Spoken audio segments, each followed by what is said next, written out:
What up? It's your boy Jerry the Great. You back, tuned in, and locked in to a brand new episode of Just Jerry. Man, I missed y'all. I missed this. I missed doing an intimate episode like this of Just Jerry. I know last week I gave y'all an interview, exclusive interview last Wednesday featuring Symphony Thompson. She is a moderator from Comedy Hype. It was a dope interview. If you haven't checked that out, please go and listen to that interview. It's called Not Going Over There and Play. Right here where you're listening to this one. I was in Atlanta filming, and that's why I had to release a Just Jerry episode. I wanted to the interview. I wanted to do a Just Jerry episode while I was up there, and I had plans and intentions to. However, we being me and Bobby, but I filmed 7 episodes or seven different shows. Rather, let me say that, because 3 of those shows were filmed dignified delinquent style with 3 people, and then 4 of those ended up being one-on-one interviews with some pretty dope people. There was like scheduling and things kind of threw it off, but it ended up working out because I got to have some great one-on-one conversations with some really great people. Symphony Thompson being one of those people, and my guy Rodney Perry being another one of those people, and everybody else too who came through. But I just wanted to throw those names out there just because those interviews felt exclusive to me. I was able to talk with the great Rodney Perry for like an hour, and he has some really great, crazy stories. So those are going to drop soon. Y'all know there'll be an episode with Breland, my line brother Breland, who came and did. Breland said and did 3 episodes of the Dignified Delinquents with me. So it was cool, man. It was a crazy week. I don't think I did it Just Jerry since the week of the Beyonce concert. So if you didn't know, went to Beyonce. Blue Ivy did show up, enjoyed that. Then that next week, that same day, rather, I did Beyonce. I had to go to Orlando like at 7:30 that morning. We had to leave our house at 7:30 so I can get to Orlando to do my guy's show, The Lowdown with James Yon. He does his show out of Orlando. So went there, did his show, did a 14-minute segment on his show, my second time doing that one. It was fantastic.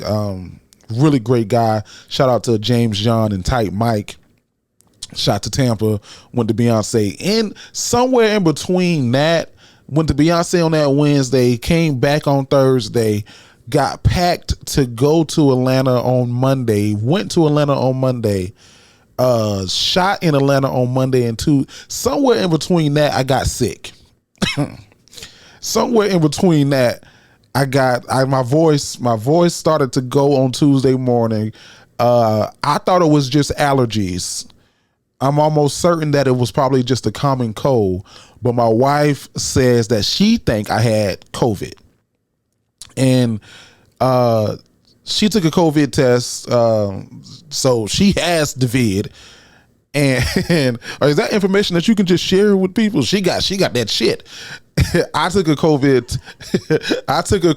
test. You can hear in the background. I took a COVID test, and I do not have COVID. So she's in the guest room. I'm trying to just, stay away in the event that I didn't have the shit and she had it, and then she give me the shit. Cause then how we gonna go out of town to Dubai? That's, that's the issue here. But if I did have it, cause I don't think that I had COVID. I could have took a test sooner. But if I did, I apologize to anybody who's now probably sick because they were around me. I got some people I need to. You got to call people like. So who have you slept with? We need you to make those calls. Okay, I was. Key. You got it's like one of them calls you got to make. So, but no, man. So it's been a pretty busy week for me. Excited though, man. I'm excited. I gotta say though, in the midst of my excitement, there is a lot going on in the Sunshine State. Like the Sunshine State is not so bright right now. I believe it's the right words that I would use. I don't know. I think so. Let's see what's going on in Florida. So obviously, we have a hurricane coming. Hurricane Idalia. Idalia sound like somebody old ass auntie that don't play. The Hurricane Idalia. Hurricane Idalia's coming. So people are, preparing for that. I've been in Florida for 30 years. I've lived here for 30 years, damn near. I'm almost 30 years old. I will say, and I told my wife this, if you watch the news, because some people are constantly on the news, and the news, if you sit there and you watch too much of anything, it's going to scare you. The news is going to scare you. I have a remedy of how I can tell if a hurricane is serious or not. Right? I've been here for 30 years. This is proving me right every time. This is how you can tell. So if you are implant to Florida, you ain't really from here, this is how you can tell if shit is serious or not. Okay? A lot of people will tell you that if Waffle House closes, you need to leave, evacuate, because the hurricane is serious. I don't believe that. Waffle House is a chain restaurant. Now they're going to be open later. They're going to stay open later than all other restaurants. If all else fails, go to Waffle House. But Waffle House could close. And that's not a sign that you should pack up and go. My methodology, my thought is, if the Chinese restaurants close, and I ain't talking about no chain like Panda Express, I'm talking about Hot Wok, Walk and Roll, Walk and Walk, Chan's, the one where you can go in there before 4 o'clock and get a $6.99 special. Talking about the sweet and sour chicken with the sauce, shrimp fried rice, egg roll on the side, and a soda. You get all that for $7.22. That restaurant, where they fry the egg rolls in the same grease that they fry the chicken in. Those Chinese restaurants, if they close, take your ass home and get some sandbags. The shit is getting real. Shit, it's about to go down, because they don't ever fucking close. So if you in Florida and Hot Wok is boarding their windows up, you take your ass on home and board your shit up. That is my true and tried method. It has not failed me yet. It has not failed me. No, but seriously, this episode comes out on Wednesday, so if you're in Florida and you're in the path of the hurricane, hopefully this is entertaining you. Hopefully you ain't lose no power. Hopefully this is something that you can listen to. If you're not in Florida, please pray for Florida, because you never know with a hurricane, especially those who are living on the coast, in those coastal cities like Destin, Florida, and Pensacola up there, and Tampa, and even Jax Beach and Palm Coast, Flagler Beach, all those coastal cities, Daytona Beach. That they don't always seem to get a break. So that's Florida. We also in Florida, we have a this one was crazy, because my niece goes to Edward Waters University, and y'all, if you follow me, you follow the Dignified Delinquents. I've talked about it. Even on the last episode that I did of this show, I talked about us moving her in. So if you've been watching the news, we had a mass murderer, a hate crime, a racist crime. I'm gonna call a thing. We had that happen here in Jacksonville, right down the street, literally less than a quarter of a mile from where my niece goes to school. The crazy part is, he was on their campus, changing into his ballistic gear. The implication being that he may have been preparing to target college students at the school that my niece go to, which would have been tragic. It's tragic what happened, but it could have been a lot worse. The crazy part is, so my niece, she FaceTimed me that day, and she was like, "Uncle, we on lockdown." And I know where her school is at. Hell, I know where my college was at. So if That's not rare for a school to go on lockdown. Especially, you know, given what it's locked down for. It was a shooting nearby, lockdown. So when she told me there was a shooting nearby, I wasn't tripping. I was like, oh, that sounds typical. There's a shooting nearby. They want to make sure that they want to catch the person who's doing the shooting. They don't want the students walking around in case a person comes on campus. Yeah, lock the campus down. So she was in her room, and I didn't know the severity of it until maybe an hour and a half later, once some of the stories started to leak. And then she called me. She was like, yeah, they said he was on the campus. And then she sent me videos before the news had the videos. So I hurried up and went to hell and got her. Like, come on, yeah, let me hurry up and go in there and get you, take you to go get some pizza. Let's get you, because it was a crime scene all day. But I will say, man, the governor of Florida, Ron DeSantis, who's running for president, came to Jacksonville, where he has spewed some of the most hateful and racist and asinine rhetoric that I've ever heard in this city. He then came back to this city as an effect of what I believe to be some of the same rhetoric and hatred that he had spewed. 20-something white supremacist, white whatever he was, a white racist, went and killed 3 black innocent people at Dollar General. You can look at the details for yourself. And he came to the city where he spewed some of that rhetoric, and in my opinion, didn't do anything to address it. I mean, he said he's gonna give money to the university. He pledged $1 million, and he also pledged $100,000 to the victims' families. But you call a thing a thing. Call him a racist. Call it a hate crime. Call him a white supremacist. Like call it what it is. But he don't want to use the words like racist and white supremacy because those don't align with his base. He ain't gonna poll too well if he used those words. So he has to, he know what the fuck he doing and what he's saying. So he was surprised when he got booed here in Jacksonville, Florida. He was looking around like, ugh. And I'm gonna say this. There was a councilwoman by the name of Jacoby Pittman, who she's been on CNN. She's been here lately. I believe that is her district that she represents. She was the one who grabbed the microphone and told the crowd that racism, a bullet doesn't have a political party, loosely quoted. And she basically told the people not to boo Ron DeSantis. And that kind of pissed me off a little bit.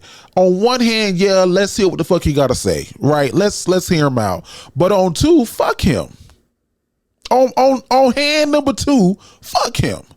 Because that same hatred that he has spewed throughout his entire campaign for president and his campaign for governor, when he said, let's not monkey this up, when he was running against a black man named Andrew Gillum, that same hatred that he spewed is the effect. We're dealing with the effect. Because he was saying that, this is the effect that we have to deal with here in Jacksonville, Florida. This is the same man who has banned diversity, equity, and inclusion at college campuses. At public college campuses in Florida, if you have programs that are deemed to, if you're using state funds for diversity, equity, and inclusion programming, that could be your state-funded money going towards your Black Student Union, your Women's Center, your counseling service. That money he has defunded from public schools. So fuck him. Give them people that money. Give them that $1 million. They need it. Give them that $100,000. They need it. But fuck Ron DeSantis and everything that he stand on. And Jacoby Pittman, I'm on the edge of saying fuck you too. But I'm just gonna leave it at that. But I don't know, man. It was interesting. On one hand, you know, I'm very upset about what happened. I'm sure that the students at that college are shaking. It could have been, like I said earlier, a lot worse. And the thing about mass murders in America, the thing about shootings in America, and this is the truth, 3 days afterwards, it's old news. There's another leading story. We're talking about Trump and his indictment. We're talking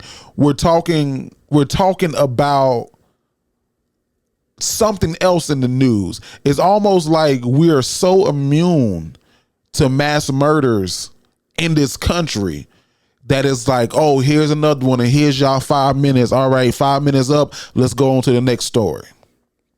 That's unfortunate. I think that we need to do something in this country about gun laws. I don't think that there's a reason. I don't give a fuck if you hunt birds, deer. I don't give a fuck. There's no reason for a person to purchase an AR-15. If that 22 can't get it, goddamn it don't need to be got. How about that? So I hope that we see some reform in the very near future, and I hope that change really does happen, and I hope that y'all are registered to vote.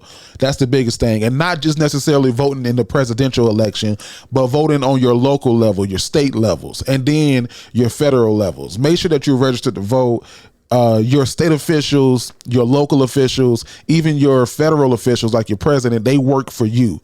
Your vote is you saying, I'm hiring you to work for me. Make sure you're registered to vote. And then Florida, like I said, man, Florida has really been floundering lately. Yeah, I just made that word up.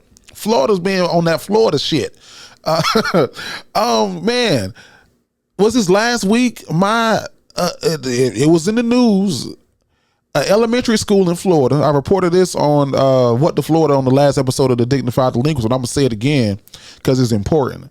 An elementary school in Florida segregated 4th and 5th black students, brought them to their own separate assembly because the black students didn't test well in the state standardized test, and they had to go Google it. The name of the school is Bunnell Elementary. It sits right in the middle of Bunnell, Florida, off the corner of US 1 and State Road 100. The reason why I know this so well is because it's my elementary school where I went to school at. So when I do that joke about I passed my FCAT the first time, I'm talking about the test that they call these students in for. It's not called FCAT. It's another standardized test, but it's essentially the same thing. And I think that to understand the frustration of the parents in this city, you got to kind of understand where the school sits at, right? So in Bunnell, Florida, where the school sits, right next to the school is the Bunnell. They'll call them the projects. I call it a neighborhood. It's Bunnell. Like if you say I'm going to Bunnell, this is where you're going. Is this particular apartment / housing units is where you're going. So you got that's predominantly black. You got Hyman Circle, which are houses around it. That's predominantly black. You got houses up and down the street by Carver Gym, all predominantly black. You go across the track. Across the track is predominantly black. You go to Espanola. Espanola is predominantly black. You got the Mondettes out there, which isn't necessarily predominantly black, but it's not your typical white person. Maybe Trump supporter-ish, I don't know, but it's not your Beverly Hills type of white, right? I went to Bunnell Elementary because I lived in the Z section, and the Z section was zoned for Bunnell Elementary. So imagine all that predominantly blackness I just talked about going to this one school. And still at this school, when I was there for sure, I'm not sure if it changed, but I would have a class of 25 students and it would only be 2 or 3 black people in the class. This school that's in this predominantly black neighborhood. That shows you the population. I'm not sure what it looks like now, but back then the population of black to white at that school was very low. And they called these kids into the assembly and basically told them, if y'all don't pass y'all test, y'all ain't gonna do shit with your lives, which is crazy. But I think back to when I was in 3rd grade. I had a teacher named Miss Corona who was, I don't know if it was her first year teaching overall, but it was definitely her first year teaching at that school. She wasn't there the next year. I had a teacher named Miss Corona. I've always been a very quiet student. I've never really interrupted people. People say my name wrong. They call me Jarrell. I never corrected them. I got my work. I understood what I was doing. I wasn't the best speller, still ain't, but I had a grasp for my work. I think because of my quietness and my shyness, Miss Corona took that as me not getting it, me being intimidated to work, whatever. I remember one day out the blue, all of my class went to their special area. Special area back then was, it could be PE, could be art, could be music, could be computer lab. You go to special area, and then the teacher get a break. You go with another teacher. I got held back in my classroom, and literally just walked across the hall to another class where we did additional work, and it was me and students from other classrooms in my grade. And if it was 25 students that was held in this special class, 22 of us was black. Now, I'm fucking excited because this is the most black people in one class I've ever seen at this school. Like I just said, I can be in a class of 25 and there only be 2 or 3 black kids in it. So for it to be reversed, I'm fucking loving this shit. I'm seeing black kids who I'd never even talked to because this is elementary school and we don't mix and mingle like that. Maybe at recess, but you're going to play with people from your class. And they had us in there doing like notebook work, extra work. And I was confused because I'm like, we already learned this. Like, I like this is okay. I'm finishing my shit early. I never told my parents that they had put me into that class. I'm not sure they had that conversation, granted, with my parents, and my parents signed off. My mama says she don't remember that. I'm sure that they would have had that conversation with me as a child. Like, hey, they say you're struggling. Here's what they say you're struggling on. Never happened. So I'm almost certain they did not tell my parents that they were putting me in a special class, replacing my special area with a special class. And I remember one of the lessons that the lady was teaching us, Miss Corona, was how to round. And this sticks with me to this day because of how stupid it was. Like, rounding is easy. Anything 5 or more, you round to the next whole number. So if it's 45, that's 50. If it's 44, damn it, that goes down to 40. Rounding is easy. That concept I grasped. Y'all heard me fuck that word up.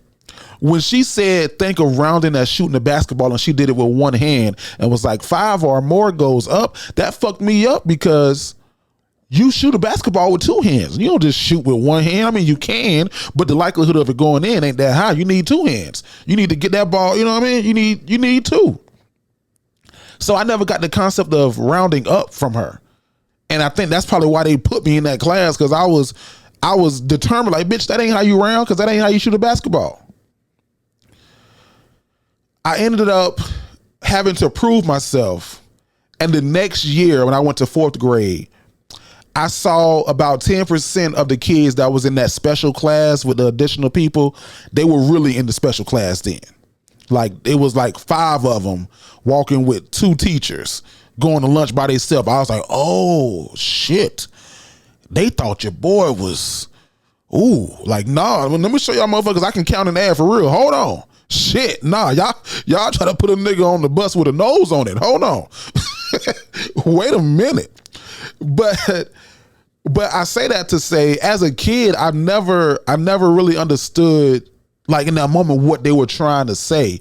And they never gave me like the additional help. I guess that class was supposed to be that, but it wasn't. To like, hey, what is it that you're working on? It was never the teacher's fault. Although granted, that 4th grade year, she wasn't there. So I'm not surprised by my school doing that to 4th and 5th graders, black 4th and 5th graders, even the ones who pass, telling them essentially, if you don't pass, you ain't gonna do shit with your life. I'm not surprised. I'm not surprised, one, because of the county that I'm from. Flagler County is a tradition. Flagler County was the last county in Florida to desegregate. That's the first thing. It was the last county in the state of Florida to desegregate. And looking back as an adult now, seeing what I thought was acceptable, because that's just what they did here. People riding around with the Confederate monument flag flying out the back of their truck. I just thought that's what they did there. I remember being young and riding our bikes through the neighborhood of the Z section and seeing KKK spray painted on the curb, and we got the fuck up out of there. We knew, like, okay, Daddy, y'all, Daddy, they got some KKK shit sprayed over there off of Zoloft Street. And he's like, don't y'all take your ass over there to Zoloft Street. So I'm not surprised, man. Florida is going to Florida. Florida has been Floridering, and Florida is going to continue to Florida if you sit back and just watch Florida. So what else I got for y'all this week? So I'm just gonna get this one last little grief off, then we're gonna talk about some other shit. Hold on. So this is just a PSA to everybody. Don't just read the headline and take it to be news. Do your own research, okay? Don't just read the headline and take it to be news. Do your own research. I ain't gotta expound much on that. I think that we are in a lazy time period where we would just read the headlines. And granted, I think that I'm in a unique position because of what I do for work, one, what I got my degree in, two, and I was taught to, read the full context of the story. But we live in a lazy time period where people will take the headline and run with that as the story as fact. They ain't got time to watch the 16-minute video. They ain't got time to read the 3-minute article. They ain't got time to click on the 3-minute article to see if it's even from a replicable source. I had to slow that word down. Replicable source. Y'all know what the fuck I'm saying. So take your time and read that. There was a lot of fake stories going around recently, and my people, my black community, we kind of got succumbed into a lot of that craziness. So so take your time, read the headline before you fucking make a thought, opinion, or repost or retweet, reshare. Before you do any of that shit, read the headline. Because y'all thought Steve Harvey's wife was out here cheating. She might be, just not with the security guard and the cook. Okay? Y'all thought there was a Beyonce law, which that one fooled me a little bit too. But I had to go Google that shit. The Michael Jackson law. I had to go Google that one. So please do your due diligence. Do it for yourself. Read the fucking article in its entirety, or watch the video in its entirety so you can know what the fuck is going on. Because if not, you're gonna look crazy out here. And speaking about looking crazy out here, how do y'all feel? The ones that got baited and switched by Keke Palmer. How y'all feel? Y'all all right? Y'all doing good? I think here's the truth of why this works, right? This is why the strawberry letter on the Steve Harvey show works. This is why Spill It to Ye works. This is why any show where people call in or write in and tell their business, this is why Love 'Em or Leave 'Em works. I think that people, this is also why reality TV works, right?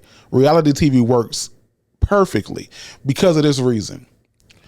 Anytime you can take an escape away from your own reality and judge somebody else, you're going to take it. Anytime you can escape your own reality and judge somebody else, you're going to do it. That's why the strawberry letter works. You sitting there listening to Shirley Strawberry read those letters and you judge them people, and you probably end it off like, ooh, I ain't that crazy. Ooh, my man ain't that bad. Ooh, my girl ain't that bad. Ooh, I ain't got to deal with that.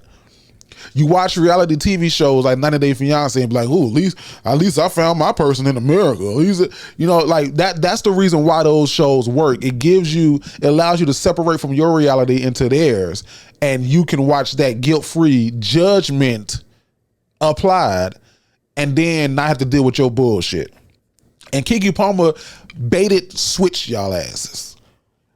And if you go back and watch, if you just pay attention, at not one point did Keke Palmer say that she and that dude broke up. not a one moment did she say that she broke up with that fella. Not never. People just assumed. And people were so invested in Kiki's like, I don't see how people get invested in celebrities' lives. Like, they wipe your ass, they wipe their ass the same way you wipe yours. They are people under all that makeup, under all that money, under all that clothes, name brand clothes, people just like you.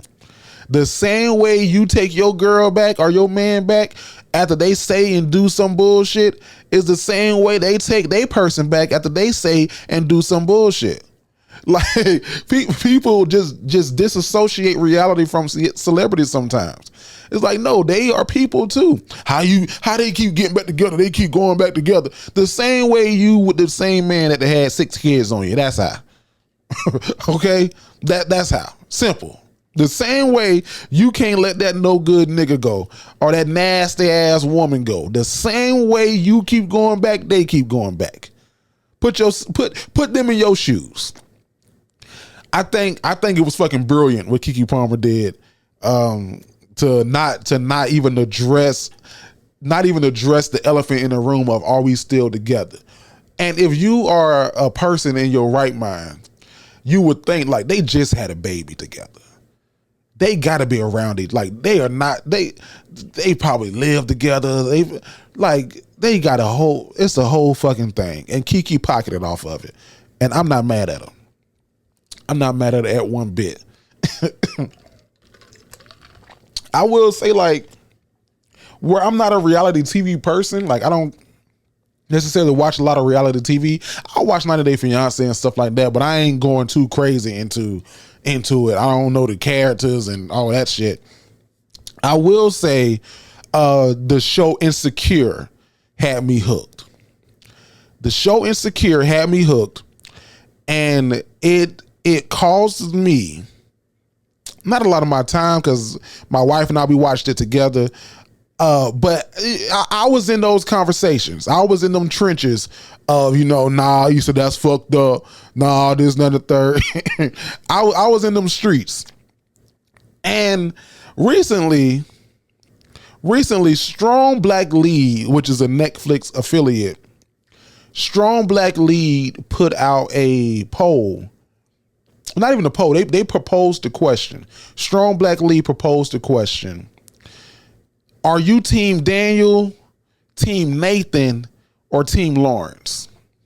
Strong Black Lead proposed that. And I took that question, I put it to a poll. And on the poll that I did, a majority of the people, about 57%, said that they were Team Lawrence.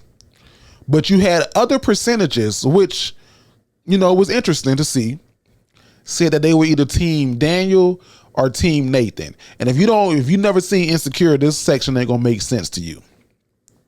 But I literally did some thinking, and I was not necessarily evaluating the people who liked the post or who voted on the post, but then I did some digging and some research, like looking at people who used the hashtag Team Lawrence, Team Daniel, Team whatever, and like just analyzing they statuses, they posts, like what kind of, like trying to get a feel for the kind of person that they were.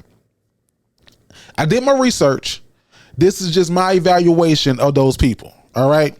So if you are Team Daniel, you cheated before and justified it in your head. People may refer to you as the hot-headed friend or the friend that's likely to pop off at any given moment. Emotionally, you a little unstable and really are on the quest of figuring out who you are. If you aren't currently single, you want to be single, or you should be single. You like to have fun. Usually you're the life of the party.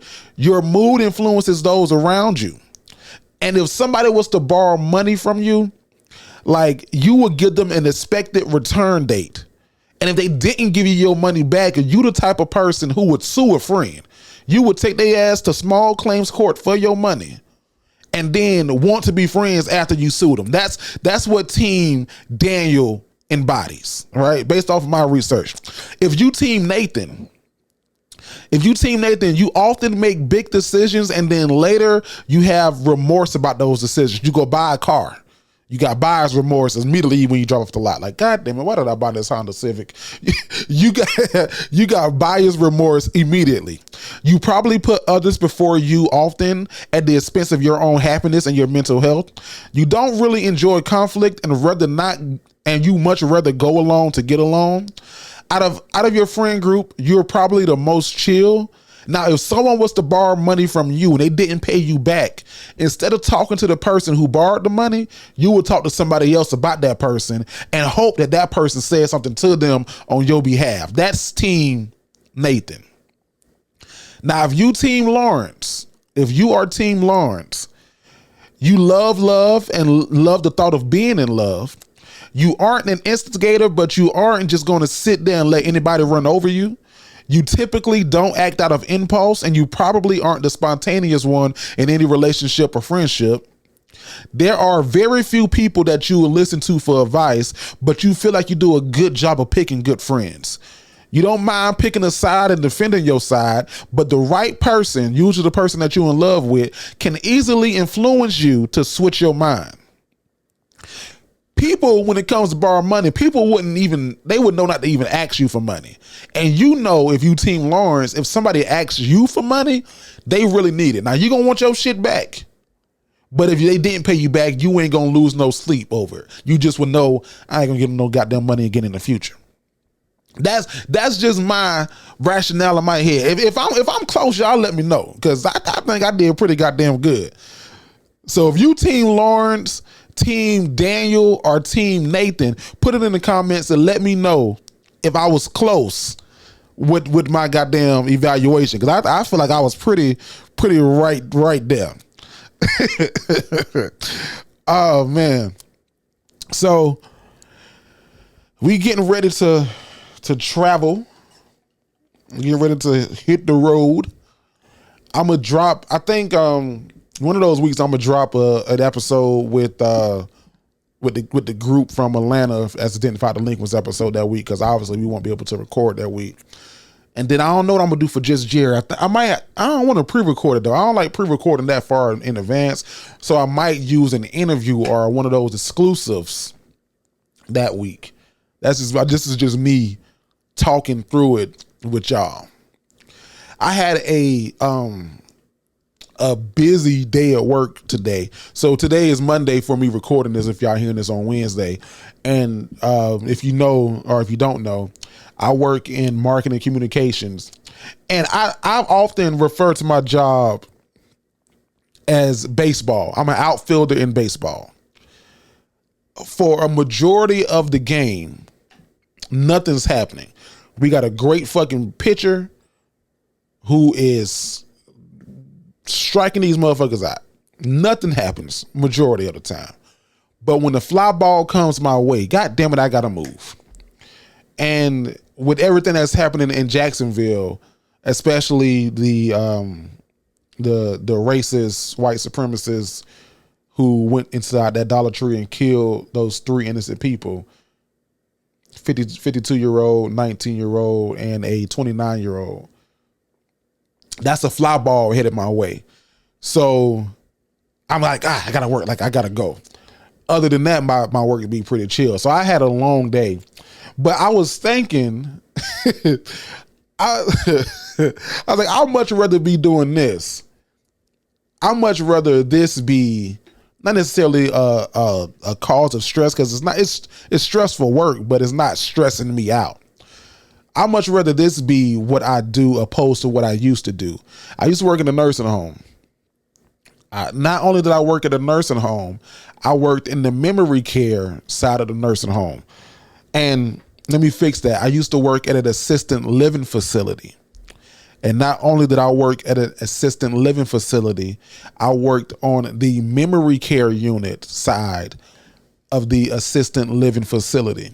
And if you don't know what an assisted living facility is, a lot of them, they are layered. So you have independent living, and those are the people who probably ain't got no kids in town. Kids can't be home to watch them. They consolidated their house. They don't need a lot of space. They got their own place. They live completely independent. They still got a car. They still come and go as they please.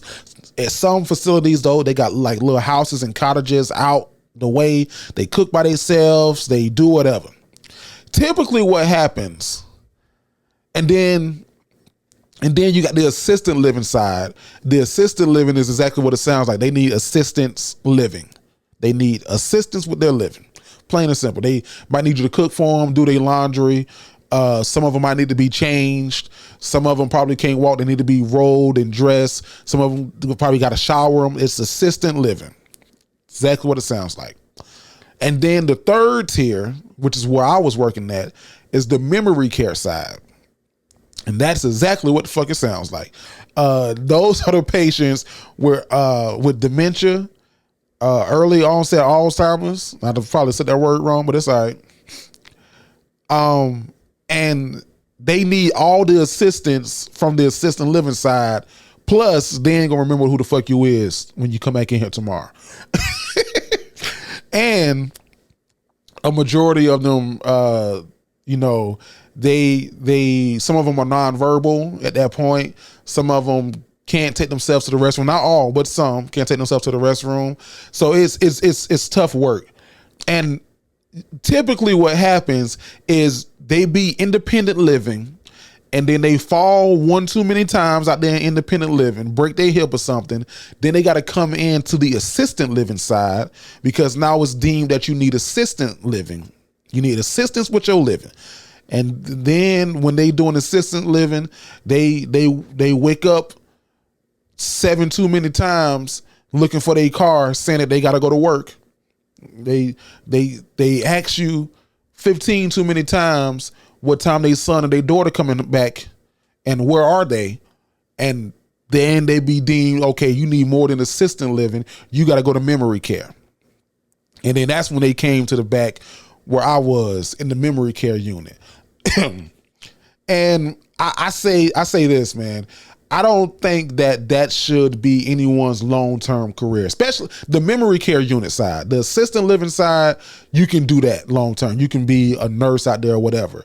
But in the memory care side, I think that doing and saying and repeating yourself every day messes with your psyche and your memory, because you got to kind of, meet them where they at. You might be changing diapers and giving showers, and it'll fuck with your head. I ain't gonna lie to you. There was a resident, her name was Helen, Miss Helen. And Miss Helen was my dog. She is a black lady. Miss Helen was about 86 years old. She is from New York. She is a police officer in New York. Skinny lady.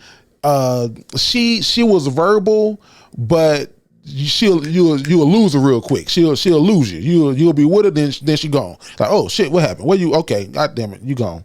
Come on, whenever you come back, I'm gonna be here. And she ain't take no mess. Then you had another black lady, her name was Miss Naomi. Miss Naomi had a son named Leon. Leon would come and get his mama every Sunday for church. She knew that he was coming every Sunday for church. She would tell you, yoo-hoo, is Leon there? Leon said he was coming to get me. Today's Sunday, ain't it? Like, yes, Miss Naomi, it is Sunday. Okay, I'm gonna sit right here till Leon come. Nah, don't touch me. I'm gonna sit right here till Leon come. Then you like, all right, well, you sit right there till Leon come. And then 3 minutes go by. Yoo-hoo!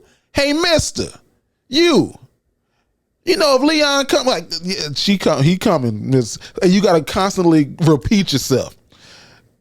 And while trying to work with maybe 17 other residents, it can be a lot on the brain.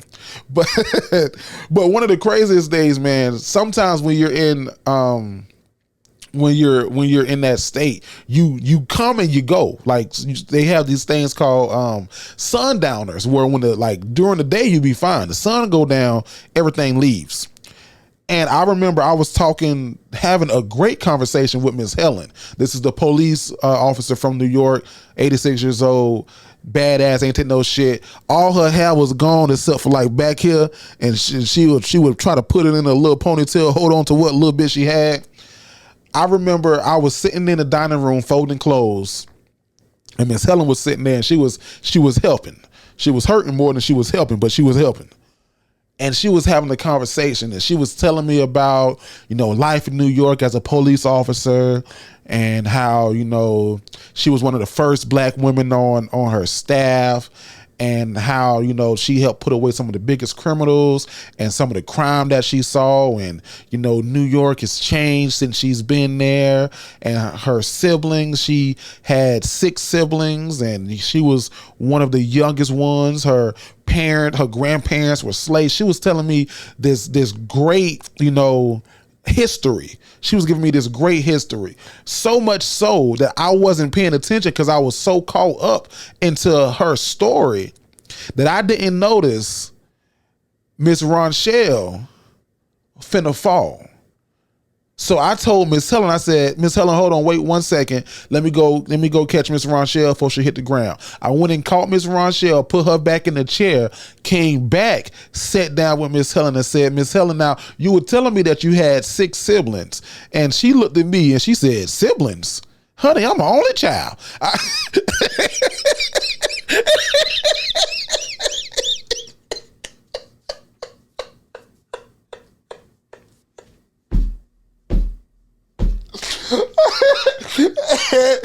And I was like, what the fuck just happened?